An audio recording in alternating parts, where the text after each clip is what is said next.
Hello, नमस्ते, जय माता दी, श्री शिवाय नमस्तुभ्यम। और आप सब अच्छे होंगे ऐसा मेरा उम्मीद है। ऐसा मेरी माता रानी से प्रार्थना है, भोलेनाथ से प्रार्थना है कि आप सब जहाँ रहें स्वस्थ रहें और मस्त रहें। तो आज है नवरात्र का दूसरा दिन, लेकिन हम पढ़ रहे हैं वीडियो बना रहे हैं तीसरा पाठ का। प्रथमं ब्रह्मचारी प्रथमं शैलपुत्री च द्वितीयं ब्रह्मचारी तृतीयं चंद्रघंटे माता का दिन रहेगा तीसरा दिन। तो हम पढ़ रहे हैं तीसरा अध्याय। आप सब जरूर सुनना माता रानी का कथा। तीसरा अध्याय। तृतीयो अध्याय, सेनापतियों सहित महिषासुर का वध। आज महिषासुर का वध है तीसरे अध्याय में।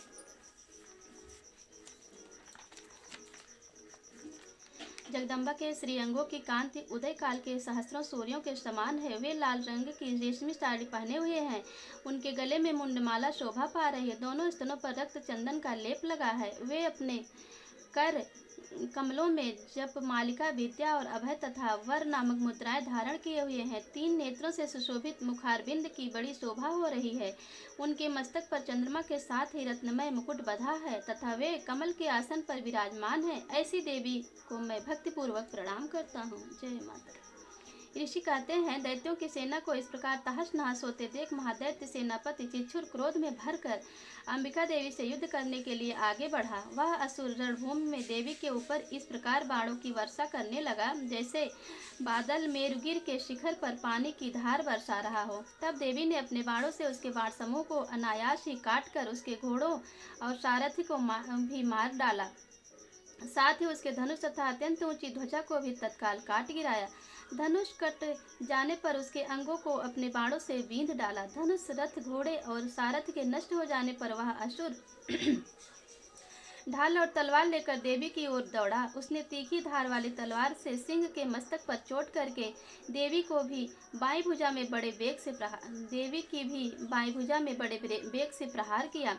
राजन, देवी की बाह पर पहुंचते ही वह तलवार टूट गई। फिर तो क्रोध से लाल आंखें करके उस राक्षस ने शूल हाथ में लिया और उसे उस महादैत्य ने भगवती भद्रकाली के ऊपर चलाया। वह शूल आकाश से गिरते हुए सूर्यमंडल की भांति अपने तेज से प्रज्वलित हो उठा। उस शूल को अपनी ओर आते देख देवी ने भी शूल का प्रहार किया। उससे राक्षस के शूल के सैकड़ों टुकड़े हुए हो गए। साथ ही महादैत्य चिच्छुर की भी धज्जियां उड़ गई। वह प्राणों से हाथ धो बैठा। महिषासुर के सेनापति उस महापराक्रमी चिच्छुर के मारे जाने पर देवताओं को पीड़ा देने वाला चामर हाथी पर चढ़कर आया। उसने भी देवी के ऊपर शक्ति का प्रहार किया, किंतु जगदम्बा ने उससे अपने हुंकार से ही आहत एवं निष्प्रभ करके तत्काल पृथ्वी पर गिरा दिया। शक्ति टूटकर गिरी हुई देख चामर को बड़ा क्रोध हुआ।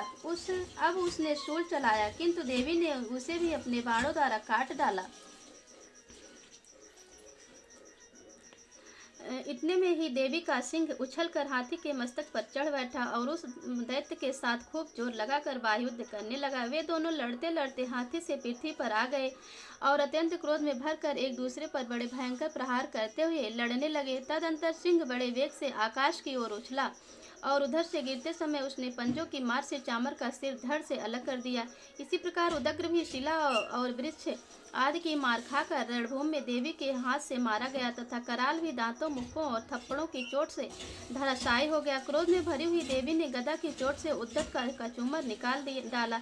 भिंदीपाल से वास्कल को तथा बाणों से ताम्र और अंधक को मौत के घाट उतार दिया। 3 नेत्रों वाले परमेश्वरी ने त्रिशूल से उग्रास्य, उग्रवीर्य तथा महाहनु नामक दैत्यों को मार डाला। तलवार की चोट से विडाल के मस्तक को धड़ से काट गिराया। दुर्धर और दुर्मुख इन दोनों को भी अपने बाणों से यमलोक भेज दिया।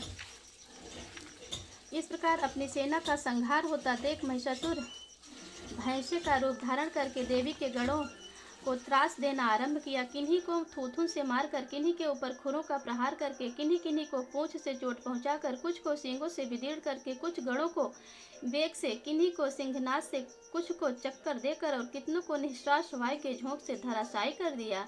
इस प्रकार गणों की सेना को गिराकर वह असुर महादेवी के सिंह को मारने के लिए झपटा।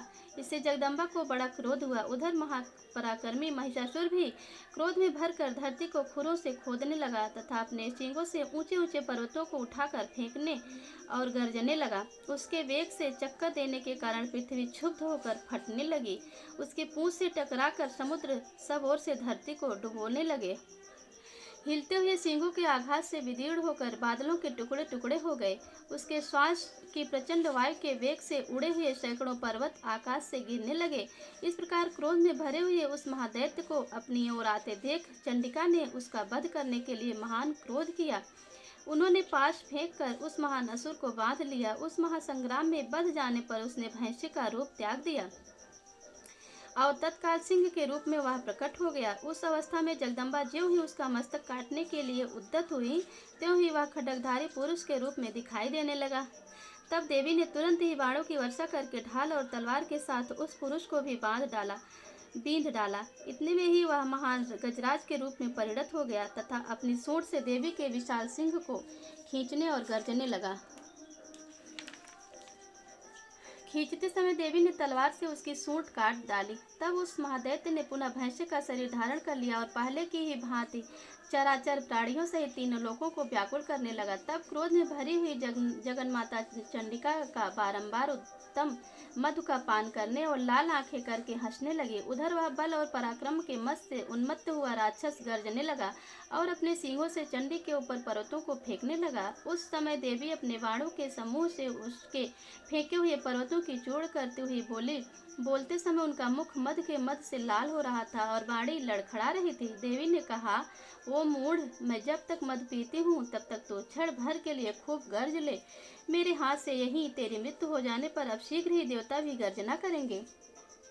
ऋषि कहते हैं, यूं कहकर देवी उछली और उस महादैत्य के ऊपर चढ़ गई। फिर अपने पैर से उसे दबाकर उन्होंने शूल से उसके कंठ में आघात किया। उनके पैर से दबा होने पर भी महिषासुर अपने मुख से दूसरे रूप में बाहर होने लगा। अभी आधे शरीर से ही वह बाहर निकलने पाया था कि देवी ने अपने प्रभाव से उसे रोक दिया। आधा निकला होने पर भी वह महादैत्य देवी से युद्ध करने लगा। तब देवी ने बहुत बड़ी तलवार से उसका मस्तक काट गिराया। फिर तो हाहाकार करते हुए दैत्यों की सारी सेना भाग गई तथा संपूर्ण देवता अत्यंत प्रसन्न हो गए। देवताओं ने दिव्य महर्षियों के साथ दुर्गा देवी का स्तवन किया। गंधर्वराज गाने लगे तथा अप्सराएं नृत्य करने लगी। इस प्रकार श्री मार्कंडेय पुराण में सावर्णिक मनवंतर की कथा के अंतर्गत देवी महात्म्य में महिषासुर वध नामक तीसरा अध्याय पूरा हुआ। बोलो माता रानी की जय।